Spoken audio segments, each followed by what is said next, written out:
शिव जी की महिमा जन जन तक पहुंचे, इसलिए सच्चिदानंद सीक्रेट्स आप सभी को शिव महापुराण की कथा सुना रहा है।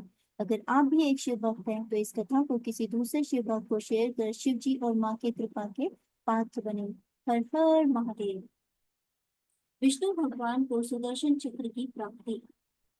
प्राचीन समय की बात है कि दैत्यों के अधिक बलवान हो जाने के कारण उनके तीनों लोकों में अत्याचार बढ़ते चले गए। समस्त दैत्य धर्म का लोप करने के लिए उद्यत रहते थे।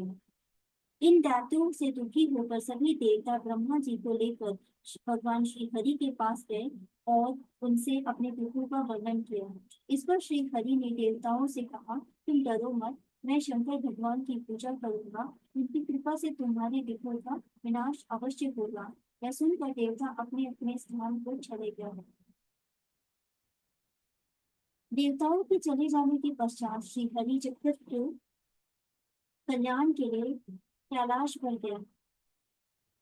वहां जाकर एक कुंड में विधि विधान से अग्नि स्थापित करके श्री हरि दृढ़ संकल्प के साथ शिव जी की तपस्या करते रहे। उन्हें तपस्या करके बहुत समय व्यतीत हो गया, परंतु शिव जी प्रसन्न नहीं हुए। इस पर श्री हरि ने शिव सहस्त्र नाम का पाठ आरंभ किया। वे पार्थिव लिंग की विधि विधान से पूजा करने लगे। शिव सहस्त्र नाम का एक एक मंत्र बोलकर दिव्य कमल का पुष्प अर्पित करने लगे। श्री हरि की भक्ति की परीक्षा लेने के लिए पूजा के निमित्त आए हुए 1000 पुष्पों में से एक को शिव जी ने छिपा दिया। श्री हरि ने एक पुष्प के कम होने से आश्चर्य में पड़ गए।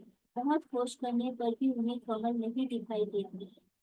इस पर 1000 की संख्या पूर्ण करने के लिए उन्होंने अपना कमल के समान एक नेत्र निकालकर शिव जी को अर्पण कर दिया। ऐसा करते ही शिव जी प्रकट हो गए। उन्होंने श्री हरि से वर मांगने को कहा। भगवान श्री हरि ने दैत्यों के कारण देवताओं के पीड़ित होने की बात बताई। श्री हरि बोले, इन दुष्ट दानवों को वध करने के लिए मेरे पास कोई अस्त्र शस्त्र भी नहीं है। मैं इसी कारण से यहाँ आपके पास कैलाश पर आया था।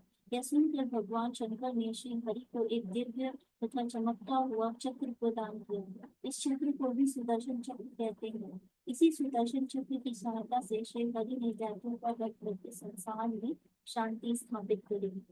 हर हर महादेव।